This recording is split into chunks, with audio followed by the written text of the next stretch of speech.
The lecture hall smelled like recycled nitrogen and overconfidence. Instructor Vaxthor stood at the podium, all 7 feet of his scaled magnificence gleaming under the sterile lights of the Galactic Military Academy. His tail swished with satisfaction as he surveyed the 300 cadets seated before him. Their various appendages, tentacles, and sensory organs focused entirely on him. "And that," he hissed, his forked tongue tasting the air with theatrical flair, "is how I personally terminated 17 humans during the Proxima border incident." A ripple of impressed clicks and chirps echoed through the auditorium. Vaxthor's chest plates flared a deeper shade of crimson, a natural response to admiration among his species. He had been telling this story for 6 cycles now, and it never got old. Each time, the details became a little more dramatic, the humans a little more pathetic, his own heroics a little more legendary. "The creatures barely lasted 30 seconds in proper combat conditions," he continued, zooming in on a holographic display that showed blurry combat footage.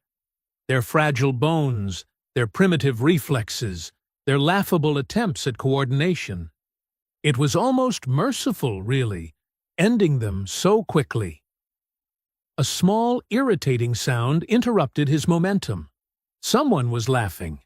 Not the appreciative chittering he was accustomed to, but actual, genuine laughter. The kind that suggested someone found something genuinely amusing rather than impressive. Vaxthor's secondary eyelids flickered in annoyance. "Is something funny, cadet?" His eyes swept the room until they landed on the source. Back row, 3rd seat from the left. A human female. Small, compact, with that ridiculous mop of auburn hair they insisted on growing from their scalps.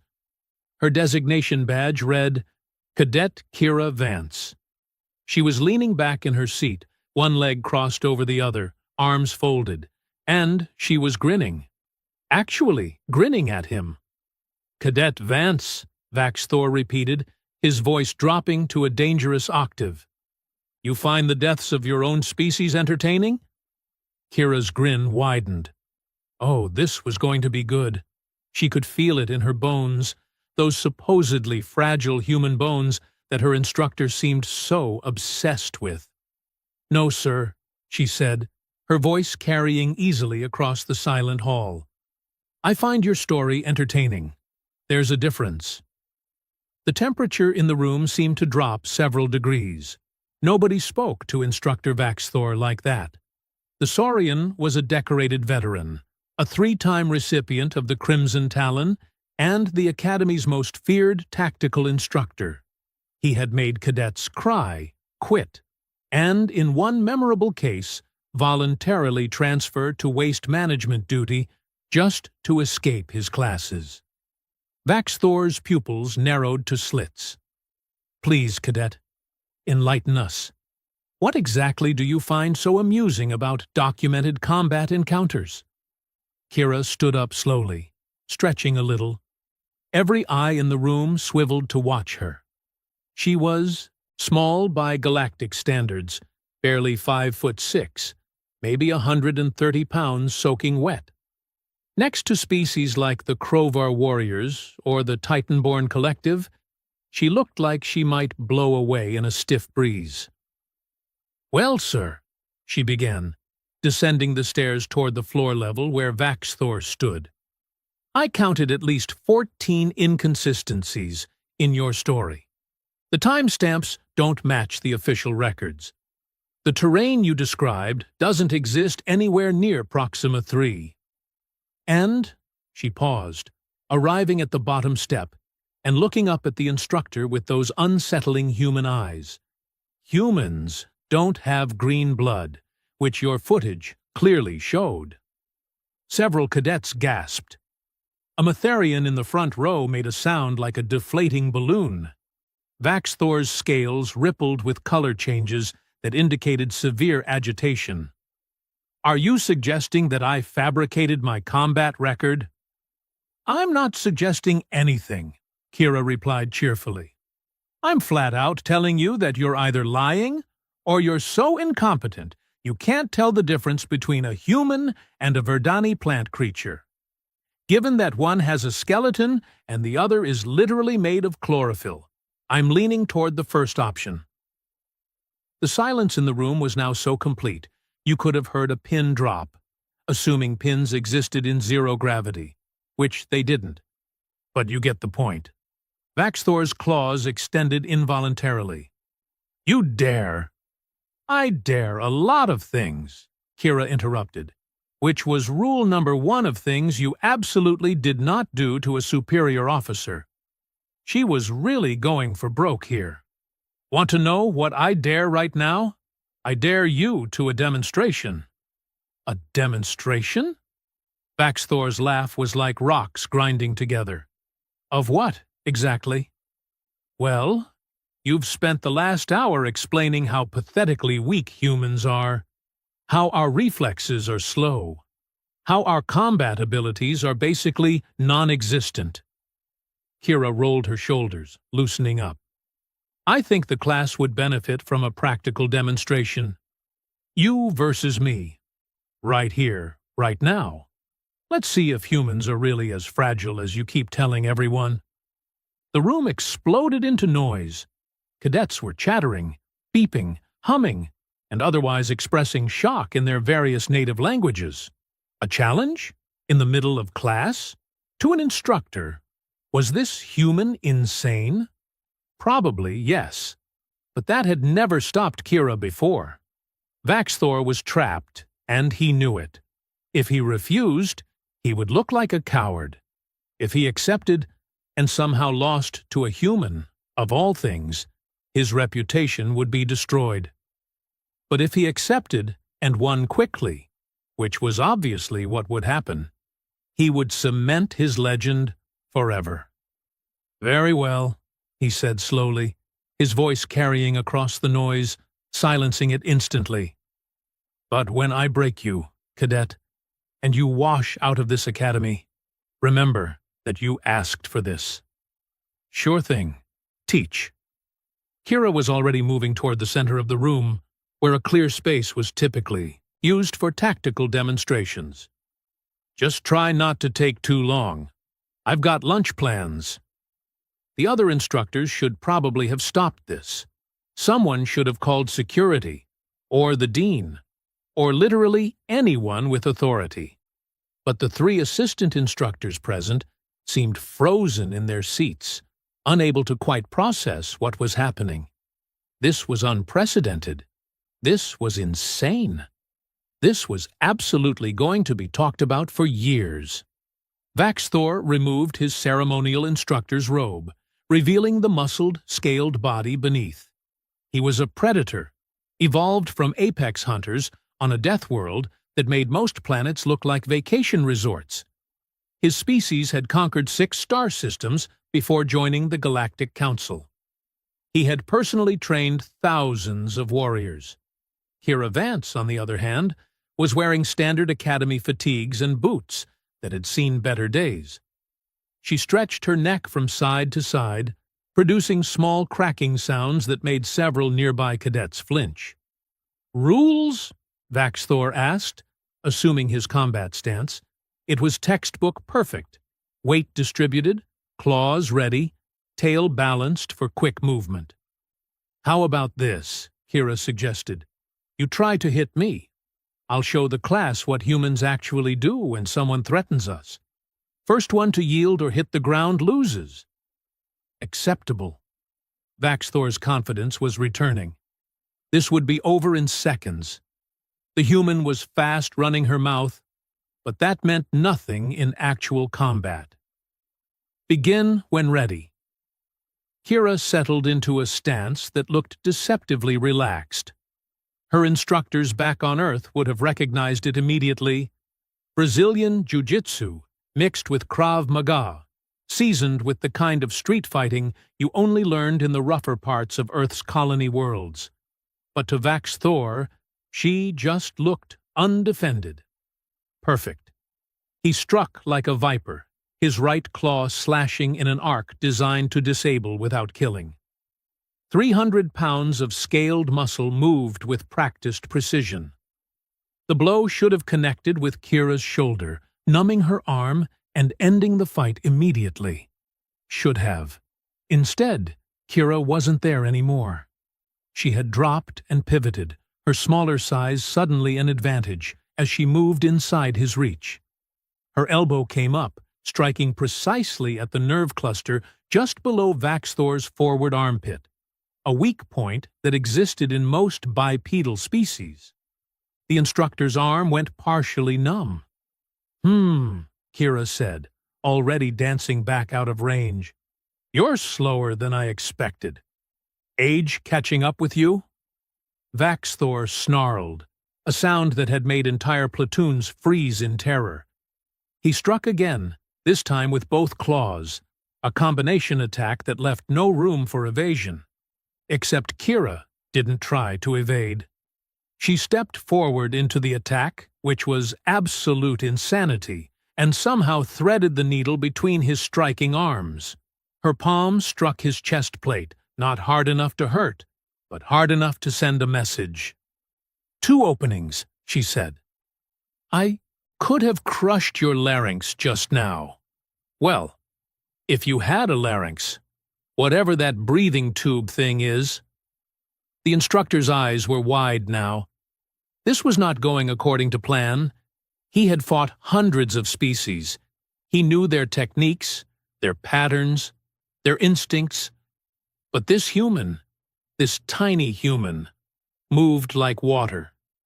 Every attack he launched seemed to flow around her, and every counter she made found gaps he didn't know existed. He tried a tail sweep, a move that had broken legs and ended fights for his entire career. Kira jumped it, landed, and tapped his snout with 2 fingers as she passed.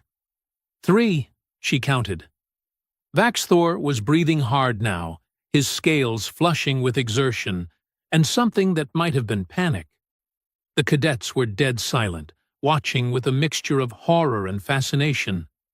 This wasn't possible. Humans were weak. Humans were slow. Humans were prey species that had barely managed to claw their way into space. But Kira Vance didn't seem to have gotten that memo.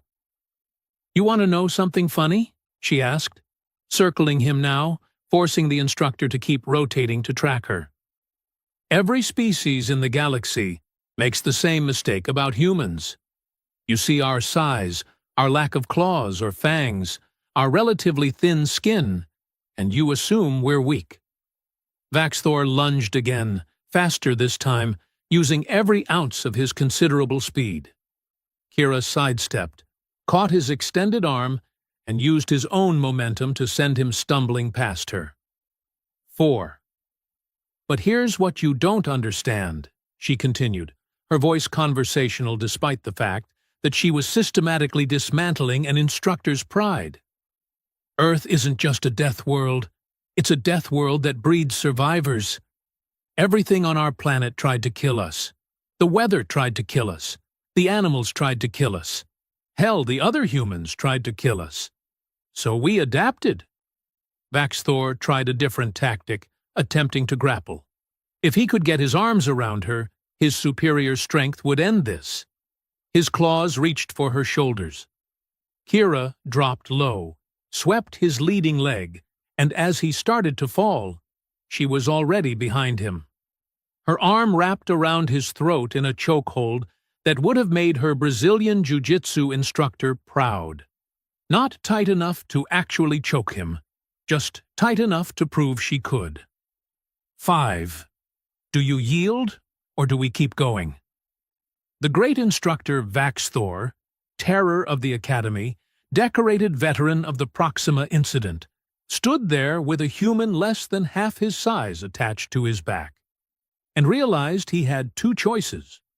He could yield, or he could try to continue and risk actually losing consciousness, which would be infinitely more humiliating. His voice was strained.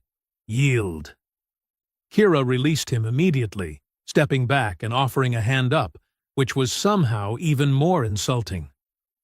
Vaxthor ignored the hand, rising on his own, his scales now a color that other Saurians would recognize as profound embarrassment. "Thank you for the demonstration, sir," Kira said, loud enough for everyone to hear. "I think the class learned a lot today." "I know I did." She turned to head back to her seat, but Vaxthor's voice stopped her. "How?" he asked simply. His pride was already destroyed. Might as well understand how it happened. Kira looked back at him, and her expression softened slightly. "Earth has a gravity that's about 30% higher than most core worlds. We're stronger than we look, because we have to be just to stand up every day. Our reflexes developed hunting and being hunted by creatures that could kill us in seconds. And our combat techniques? We've been perfecting ways to kill each other for thousands of years. We're really, really good at it." She paused, then added more quietly, "And those humans you supposedly killed at Proxima? They were probably colonists, farmers, engineers, families, not soldiers. Big difference. A soldier from Earth? You would have known it." With that, she climbed back to her seat, leaving Vaxthor standing in the center of the demonstration area, his tail dragging on the floor, his legendary status in tatters. The rest of the class passed in uncomfortable silence. Vaxthor went through the remaining lecture material on autopilot, his earlier swagger completely evaporated. When the dismissal bell finally rang, the cadets filed out in a hurry, all of them desperate to spread the story of what they had just witnessed. All except one. A massive figure blocked the doorway as students squeezed past. Commander Throck, head of the Academy's combat division, stood there with his 4 arms crossed. The Krovar warrior was nearly 8 feet tall, and built like a tank had mated with a mountain. "Cadet Vance," his voice rumbled like distant thunder. "A word." "Oh, good." Kira had been wondering when the hammer would drop. She approached the commander, preparing for the disciplinary action that was surely coming. Challenging an instructor, disrupting class, showing off. Yeah, she was probably going to be doing a lot of cleaning duty in her future. "Sir," she said, standing at attention. Throck looked down at her, his 4 eyes studying her carefully. Then, to her absolute shock, he smiled. Well, what passed for a smile among Krovar, which involved way too many teeth. "The advanced combat instructor position just opened up," he said. "Seems the previous instructor decided to take an extended leave of absence. Funny thing that. Interested in some extra credit work? Teaching your fellow cadets real human combat techniques?" Kira blinked. "Sir, I'm a second-year cadet. I'm not qualified to—" "You just dismantled a decorated combat instructor without throwing a single real strike," Throck interrupted. "I'd say you're qualified. Besides, the Council has been pushing us to integrate more human military doctrine into the curriculum. Something about Earth joining the defensive pact against the Ravager expansion. Seems they want soldiers who actually know what humans can do. Pays extra credits, looks great on your service record, and—" He leaned down slightly. "Between you and me, watching the other instructors squirm during your demonstrations will be hilarious." Kira felt a grin spreading across her face. "When do I start?" "Next cycle. And cadet?" Throck's expression became more serious. "What you did today was insubordinate, dangerous, and completely against protocol. Officially, I should have you written up." He paused. "Unofficially, Vaxthor has been exaggerating his combat record for years, and someone needed to knock him down a few pegs. Preferably someone small and human, just to make the point really stick. Glad I could help with Academy morale, sir." "Dismissed, Instructor Vance. Try not to break any more faculty before your first official class." As Kira left the building, she could hear the whispers starting already. The story was spreading through the academy like wildfire. The human who had beaten Instructor Vaxthor. The Deathworld girl who had made a legendary warrior yield in front of 300 witnesses. Her communicator buzzed. Messages from other human cadets, all expressing varying levels of shock, pride, and concern for her sanity. One message stood out, from her roommate, Jenna Park. "Are you insane? Awesome? Both? Get back to quarters. Everyone wants details. Also, you owe me 50 credits. I bet you would make him yield. Marcus said you would get killed.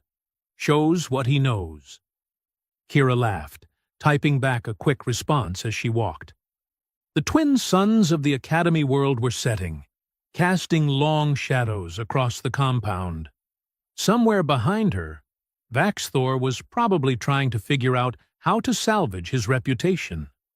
Somewhere ahead, 300 cadets were learning a very important lesson about underestimating humans. And Kira? She was thinking about what combat techniques to teach first. Maybe the value of leverage over strength, or how to use an opponent's size against them. Or perhaps just the most important lesson of all about humans. Never ever assume the small one is the easy target. Human beings came from a world that tried to kill them every single day. They survived by becoming smarter, faster, more adaptable, and more relentless than anything that hunted them.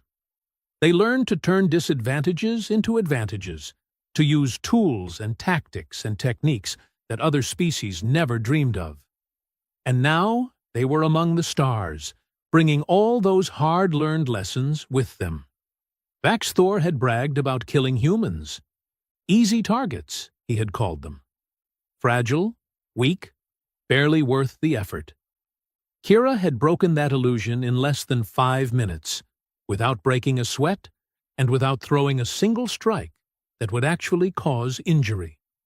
Imagine, she thought as she reached her quarters, what happens when humans actually fight for real? The galaxy was about to find out. The Ravager expansion was pushing closer to human space. The Council was mobilizing. And Earth, that violent, beautiful, terrible death world, was preparing to show the universe what humanity for you, or humanity fuck yeah, really meant. Let them come. Kira would be ready to teach anyone who needed the lesson. Humans weren't the strongest. They weren't the fastest. They weren't the biggest or the most technologically advanced. But they were survivors. And that made all the difference. 3 weeks had passed since the incident that every cadet was now calling the Vaxthor humiliation. Kira's new position as assistant combat instructor had been made official, complete with a small office that smelled like old training mats and broken dreams. The nameplate outside read, Instructor K. Vance, Human Combat Specialist. Someone had already scratched Tiny Terror underneath it. She had left it there. Her first official class was starting in 10 minutes, and the roster was intimidating. 60 cadets from 20 different species, all of them voluntary enrollments. Apparently, word had spread that the human who had embarrassed Vaxthor was teaching real combat techniques. And suddenly, everyone wanted to know what made Earth's children so dangerous. The training room was larger than a standard lecture hall, with padded floors and enough space for full-contact sparring. Kira walked in to find the cadets already assembled, standing in rough formation. Some looked eager, some looked skeptical. A few looked downright hostile. One of the hostile ones stepped forward. His name was Grisnak, a Krovar like Commander Throck, but younger and stupider. All muscle, no sense. He had washout written all over him, but apparently nobody had told him yet. "So, you're the famous human," Grisnak said, his forearms crossed in what was supposed to be an intimidating pose. "Heard you got lucky with Vaxthor." Old Lizard was probably having an off day. Kira set her equipment bag down slowly, buying herself a moment to assess the situation. Challenging her authority on day one. Classic dominance play. She could shut it down verbally, or she could handle it the way drill instructors back home would have handled it. Yeah, option 2 sounded more fun. Lucky, Kira repeated, nodding thoughtfully. You're probably right. Tell you what, Grisnak. Why don't you and I have a friendly sparring match? If I was just lucky, you should be able to take me easily. You've got 4 arms, probably 300 pounds on me, and reach for days. What do you say? The other cadets shifted nervously. They had all heard what happened to Vax Thor. This was either going to be educational or a complete disaster. Grisnak's mandibles clicked with satisfaction. Gladly, Instructor. Hate to start your teaching career with a loss, but lessons need learning. They moved to the center of the mat. Kira noticed a few of the other cadets pulling out recording devices. Great. This was going to be all over the Academy network by tonight. Again. Rules are simple, Kira announced to the E-class. Full contact, stop on yield or knockout. No killing strikes, no permanent damage. Grisnak, if you hold back because I'm human, I'll be insulted. Give me everything you've got. Oh, I intend to, Grisnak growled, settling into a fighting stance that showcased all 4 of his massive arms. Too high, too low, covering multiple angles of attack. It was actually pretty solid technique. Too bad it wouldn't matter. Begin! Grisnak came at her like a freight train, all 4 arms striking in coordinated patterns that would have overwhelmed most opponents. The problem was that Kira had spent the last 3 weeks studying Krovar physiology, biomechanics, and combat doctrine. She knew exactly where his balance points were, which joints bent which ways, and most importantly, where his species kept their primary nerve clusters. She slipped his first combination, stepped inside his guard, and struck precisely at the nerve junction in his lower left arm. That arm went instantly limp. Before he could adjust, she was already moving, her elbow finding the pressure point behind his upper right shoulder. 2 arms down. The thing about having 4 arms, Kira said conversationally, ducking under his remaining strikes, is that your brain has to process 4 times the sensory input. Makes you strong, but also makes you predictable. She swept his leg, and as he stumbled, her palm strike caught him square in the solar plexus equivalent. All the air went out of him in a rush. He hit the mat hard, 2 arms numb, lungs empty, pride shattered. 15 seconds. That was a new record. Kira helped him up because she was not a complete monster. Good effort. Your stance was solid, and your combination work showed real training. But you telegraphed every strike by shifting your weight first. Work on that. Grisnak stared at her with something between respect and existential terror. How did you... What did you... I'll explain the techniques to everyone in a minute, Kira said, patting his massive shoulder. For now, take a seat and catch your breath. Anyone else want to test if I'm just lucky? The silence was deafening. 60 cadets suddenly found the floor, walls, and ceiling incredibly interesting. Perfect. Then, let's begin the actual lesson. For the next 2 hours, Kira taught them the fundamental truth that Earth's warriors had learned over millennia of constant warfare. Size and strength mattered, but technique, leverage, and targeting vulnerabilities mattered more. She demonstrated joint locks on species with 3 different skeletal structures. She showed them pressure points that existed across dozens of different biologies. She taught them how to use an opponent's momentum against them, how to turn defense into offense, how to end fights before they really began. The cadets were fascinated. This wasn't the academic combat theory they had been learning. This was practical, brutal, and immediately applicable. By the end of the session, even Grisnak was taking notes with his functioning arms. "Tomorrow we cover weapons retention and improvisation," Kira announced as the class ended. "Bring anything you consider a weapon. I'm going to show you how humans turn literally anything into a lethal tool." Dismissed. As the cadets filed out, chattering excitedly in their various languages, Kira noticed someone standing in the doorway. Not a cadet. An officer. High-ranking by the insignia cluster on their uniform. The figure stepped into the light, revealing purple skin, compound eyes, and the 4 sensory stalks that marked her as Zentari. "Admiral Kelsa," Kira said, snapping to attention. "Ma'am." "At ease, Instructor." Admiral Kelsa's voice had a melodic quality that her species was famous for. She walked further into the room, her eyes taking in the training equipment, the scuff marks on the mats, the dent in the wall where Grisnak had hit particularly hard. "I watched your session from the observation deck. Impressive. Your students are learning things they would never get from traditional combat courses." "Thank you, ma'am. I'm not here to compliment you, though that was certainly warranted." Kelsa's expression became serious.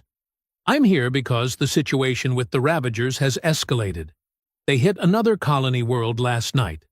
Denmark 4, civilian population of 12,000, 300 survivors." Kira felt her stomach tighten. She had friends who were stationed near Denmark. Which units responded? The 3rd Fleet was closest. They arrived 6 hours too late. The Ravagers were gone, and the planet was— Kelsa paused, choosing her words carefully. Uninhabitable. The Ravagers were not a pleasant topic in any military discussion. Nobody knew where they came from originally. They just showed up about 2 years ago, hitting colony worlds, stripping them of resources, and killing or enslaving anyone in their path. They were technologically advanced, brutally efficient, and they had been pushing steadily toward the core worlds, toward Earth. "The Council is forming a task force," Kelsa continued. "Multiple species, elite units, best of the best. Their mission is to take the fight to the Ravagers, find their staging grounds, and eliminate the threat permanently. Command wants human representation on that task force." Kira's pulse quickened. "Ma'am, I'm a second-year cadet. I'm not qualified for—" "You dismantled a decorated instructor, and you're teaching combat techniques to soldiers from 20 species, many of whom have been training for war since before you were born." Kelsa's sensory stalks focused intently on Kira. "I'd say you're plenty qualified. Besides, Earth is recommending you specifically. Something about your psychological profile showing exceptional adaptability under pressure. That's a fancy way of saying I'm crazy enough to take stupid risks." "Perhaps, but those stupid risks often save lives in combat situations." Kelsa held out a data pad. "This is the mission. Briefing. You have 24 hours to decide. If you accept, you'll be promoted to junior lieutenant, assigned to the task force, and deployed within a week. If you decline, no judgment. You continue teaching here, finish your academy training, and serve with distinction in whatever capacity suits you." Kira took the data pad, her hands steadier than she expected. "Can I ask a question, ma'am?" "Of course. Why are you pushing for this? You don't know me. For all you know, Vaxthor really was just having an off day." Kelsa's laugh was like wind chimes. "Oh, I know exactly who you are, Kira Vance. Orphaned at 6 when the transport carrying your family crashed on Titan 4. Survived 3 weeks alone in Arctic conditions before rescue teams found you. Enlisted at 17 despite scoring high enough on aptitude tests to earn a full ride to any university in human space. Fought in the Shanghai riots during your basic training leave, and personally pulled 4 civilians out of a burning building. She stepped closer. You're not just a survivor, Instructor. You're someone who runs toward danger when everyone else is running away. The Ravagers are the biggest danger the galaxy has faced in a century. We need people like you on the front lines. Kira looked down at the datapad. Mission parameters, unit composition, threat assessment. It was all there, neat and organized, and absolutely terrifying. This was not academy sparring or classroom demonstrations. This was real war against an enemy that had already killed millions. I'll read the briefing, she said finally. Give you an answer by tomorrow. That's all I ask. Kelsa turned to leave, then paused. One more thing. Your students today learned valuable lessons, but the most important lesson you taught them was not about combat technique. It was about not underestimating humans. That lesson might save their lives someday. Remember that, whatever you decide. After the Admiral left, Kira sat alone in the training room, scrolling through the mission briefing. The task force was impressive. Krovar warriors, Saurian commandos, Zentari scouts, Matharian heavy assault specialists, Titan-born shock troops, and apparently one human instructor who was very good at making people yield. Her communicator buzzed. Multiple messages. Jenna wanted to know if the rumors about her teaching now were true. Marcus was asking if she wanted to grab food at the commissary. Commander Throck sent a brief note congratulating her on a successful first class, and one message from an unlisted number. She opened it. I understand now. You tried to tell me, but I did not listen. Humans are not weak. They are weapons that evolved to look harmless. I resign my position effective immediately. I cannot teach what I do not understand. Good luck, Cadet Vance. You will need it. It was from Vaxthor. Kira read it twice, then deleted it. She did not need his validation or his warnings. She knew exactly what she was getting into. Or, at least, she thought she did. The next morning, Kira walked into Commander Throck's office wearing her dress uniform. The Krovar looked up from his desk, and one look at her face told him everything. You're accepting the mission, he said. It was not a question. Yes, sir. Someone has to show the galaxy what humans can really do. The task force leaves in 6 days. Your replacement instructor has already been assigned. Another human, actually. Former Marine, very experienced. Your students will be in good hands. I want to teach one more class before I go, Kira said. Tomorrow. Open enrollment. Anyone who wants to attend. Throck's expression was unreadable. Planning to share some final wisdom? Planning to make sure they remember the lesson. Humans are not victims. We're not prey. We're not easy targets. Anyone who thinks otherwise is going to learn the hard way when we start fighting back against the Ravagers. The next day, the largest training facility on the Academy grounds was packed. Over 400 cadets, instructors, and even some visiting officers crowded in to watch Kira's final demonstration class. Word had spread. The human was leaving for the Ravager front. This might be the last chance to see what made Earth's warriors so special. Kira stood in the center of the mat, wearing simple combat fatigues. No weapons, no equipment, just her. I'm going to make this quick, she announced, her voice carrying across the massive space. Some of you think what I did to Vaxthor was luck. Some think it was tricks. Some think humans are just weird anomalies, and once you figure us out, we're not that impressive. She gestured to the crowd. I need 3 volunteers, biggest, strongest, most confident fighters here. Come at me together, full contact. Let's settle this once and for all. The three who stepped forward were absolute units. A Crovar, even bigger than Grisnak, a Titanborn whose species was literally bred for war, and a Saurian whose scales were marked with combat decorations. Combined weight, probably close to 1,000 pounds. Combined reach, enough to cover the entire mat. Rules are the same as always, Kira said calmly. Stop on yield or knockout. No permanent damage. But do not hold back. I want everyone here to see what happens when humans face overwhelming odds. The three volunteers spread out, surrounding her. Smart tactics. No single direction to dodge. Maximum pressure from all angles. Begin. They came at her like an avalanche. The Titanborn went high. The Crovar went low. The Saurian came straight up the middle. It should have been impossible to counter all three. Kira dropped flat, letting the high and middle attacks pass over her. Her leg shot out, sweeping the Crovar's forward leg. As he fell, she was already rolling, using his falling body as a shield against the Saurian's follow-up strike.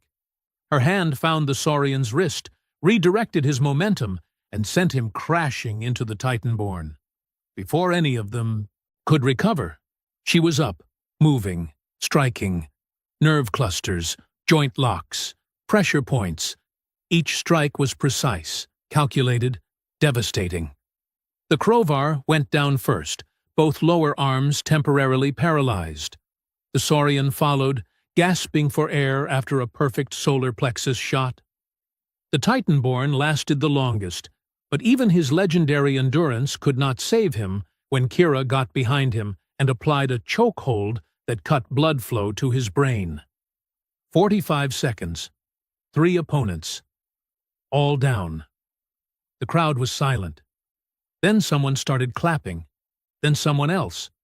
Within seconds, the entire room erupted in applause, cheers, and various species-specific sounds of approval. Kira helped each of her opponents up, making sure they were okay. Then she turned back to address the crowd. "You want to know the secret?" she asked. "The real reason humans are dangerous? It's not our strength. It's not our speed. It's not even our techniques, though those help." She pointed to her head. "It's this. Humans are persistence hunters. We're problem solvers. We're adaptable. You put us in an impossible situation, and we find a way through it. You knock us down, and we get back up. You tell us we're weak, and we prove you wrong." Her voice grew stronger. "The Ravagers think they can roll over the galaxy. They think numbers and technology will be enough. But they have not fought humans yet. They have not seen what happens when you threaten our worlds, our people, our future." She looked around at all the faces, all the species, all the future soldiers who would carry these lessons into battle. "I'm leaving tomorrow to fight them, and I promise you this. When I come back, the Ravagers are going to have a very different opinion about what humans can do. We're going to show them the same lesson I showed all of you. Never underestimate the species that survived by refusing to die." The applause this time was deafening. Even some of the instructors were cheering. Kira saw Admiral Kelsa in the back, nodding with approval. She saw Commander Throck, all 4 arms raised in salute. She saw Grisnak, her first student, recording everything with tears in 3 of his 4 eyes. And somewhere, she knew, Vaxthor was watching too, learning the lesson he should have known all along. Humans were not victims. They were not prey. They were warriors born from a world that tried to kill them every single day, and they had survived by becoming unkillable. The Ravagers were about to find out what that meant. 6 days later, Kira stood in the hangar bay of the galactic dreadnought Indomitable, watching as the task force assembled. 60 ships, 3,000 soldiers. The best of the best from across the galaxy. Her unit insignia had been updated. Junior Lieutenant Kira Vance, Human Combat Specialist, attached to the First Strike Team. Her commanding officer was a grizzled Krovar veteran named Torsk, who had apparently requested her specifically after watching footage of her demonstration. "Ready to show these Ravagers what Earth is made of?" Torsk asked, his voice like grinding stone. Kira checked her gear one last time. Rifle, sidearm, combat knife, medical kit. Everything she needed to survive and to help others survive. "More than ready, sir. Let's go teach them about humanity." The ships launched together, a fleet of war heading toward the edge of known space, toward the Ravager territories, toward the biggest fight the galaxy had seen in generations. And at the front of it all, a small human woman who had proven that size did not determine strength, that being underestimated was the greatest advantage, and that Earth's children were far more dangerous than anyone had imagined. Instructor Vaxthor had bragged about killing humans. He had called them weak, fragile, easy prey. Kira Vance had broken that illusion in minutes without even trying hard. Now she was going to break something much bigger. She was going to break the Ravagers' advance. She was going to show them what happened when you picked a fight with humanity. And the galaxy was about to learn a very important lesson. When you come from a death world, everywhere else is easy mode. The war was just beginning.